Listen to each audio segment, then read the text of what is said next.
Folded in the Pages, Episode 1. Better Angels.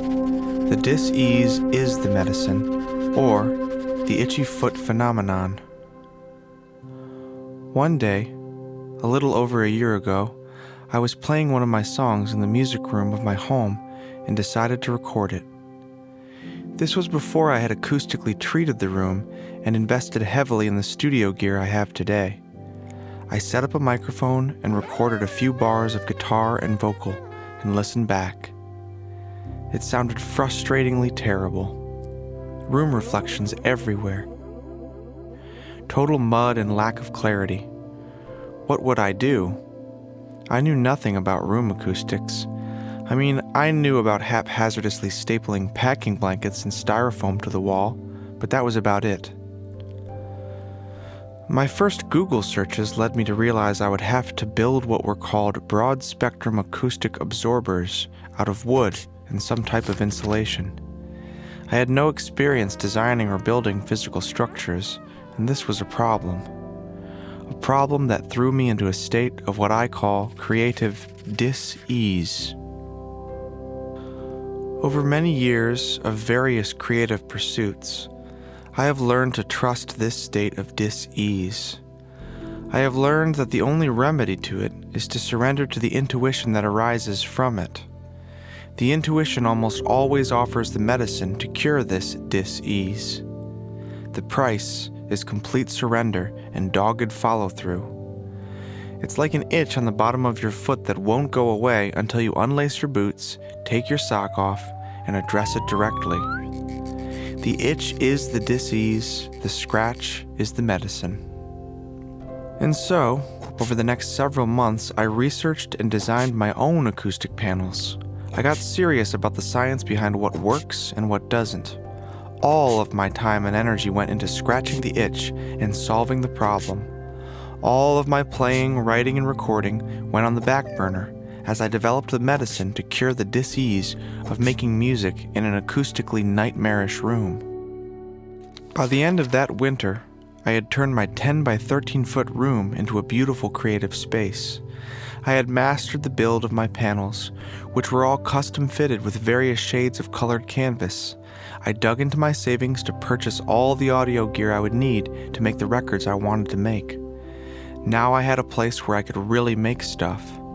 I felt the sense of empowerment that naturally comes at the end of a dis-ease to medicine cycle. Itch scratched. And so it wasn't until late spring of that year that I sat down to make my first recording in the new space.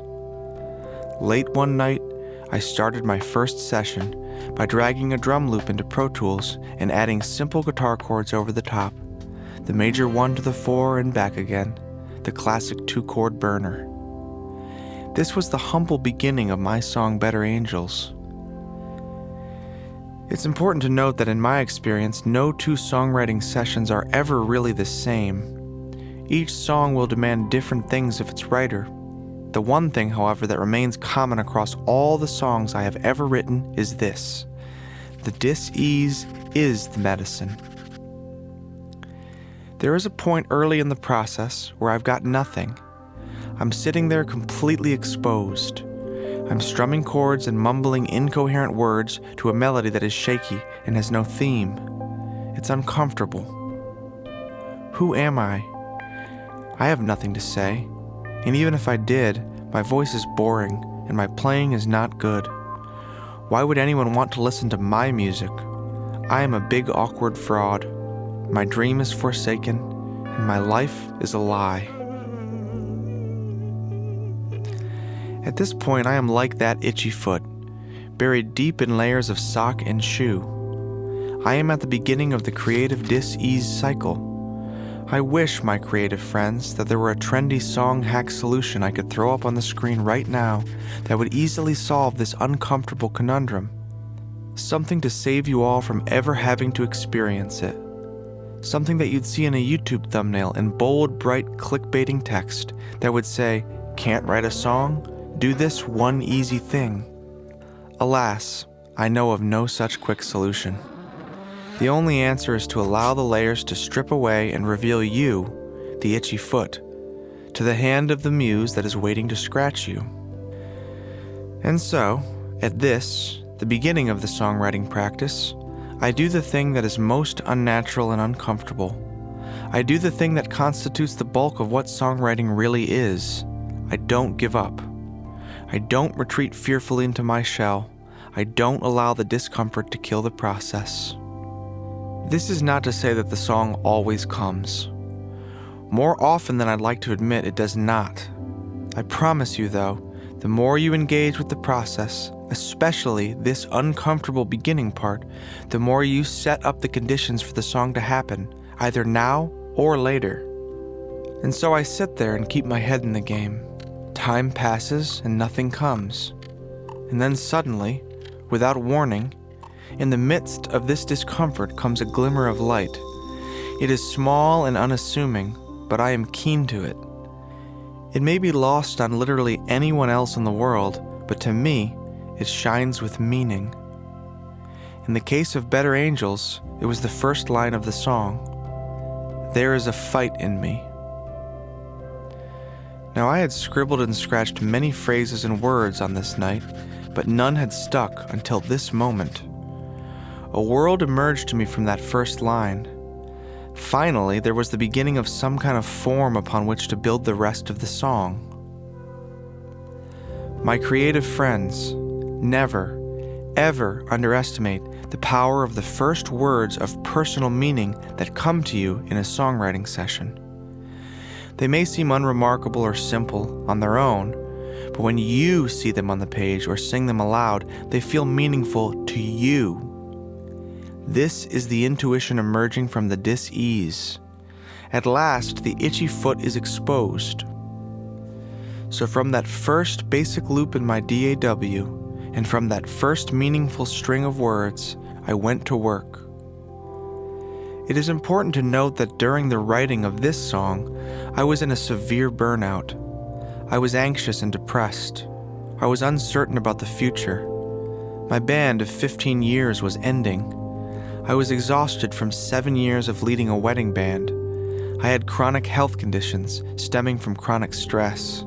I was what you might call not well. And so multiple forms of actual dis-ease and creative dis-ease coalesced. And for the next 2 days, I was obsessed with resolving this itchy situation. I bounced the 4-minute loop I had made in my DAW down to an MP3. I rollerbladed through my city with the demo playing in my earbuds, jotting down lines into my phone as they came to me, mumble singing gibberish until intuition guided me to words and sentences that meant something to me. I remember reading over the finished lyrics towards the end of the weekend and being extremely proud.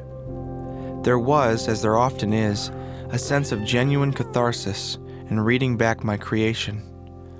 I felt good about life. I felt recontextualized. The dis-ease had alchemized into medicine. The cycle was complete. I was barefoot in the grass again, enjoying the texture and color of life in a rejuvenated body. Two big things happened here. The first is that the creative dis-ease that took root in me demanded a medicine that could only be derived from the intuition that sprang from that same dis-ease. It's all very paradoxical, I know. The second is that the dis-ease in my life, which had felt sort of nebulous and overwhelming, transformed into something tangible, something meaningful, something that brought actual relief. This is the power of songwriting. The act of giving into the process despite the discomfort revealed to me things that I wanted, maybe needed to say, that I couldn't say in any other way. That, my creative friends, goes beyond metaphor. That is real medicine.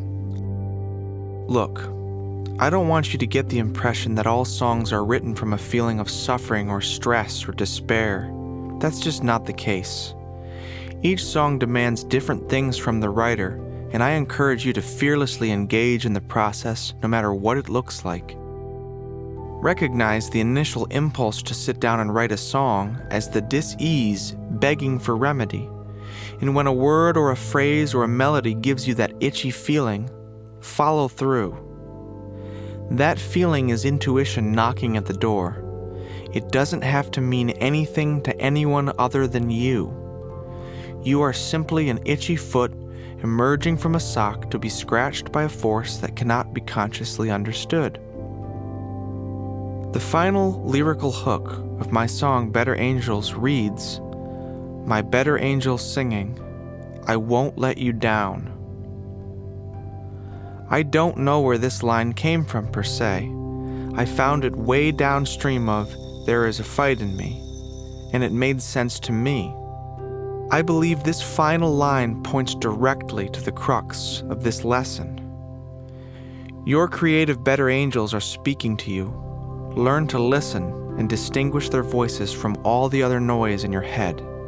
These voices will lead you to the source of your creative powers, where meaning and magic are intuitive and natural. They will not let you down. The dis-ease is the medicine. Action.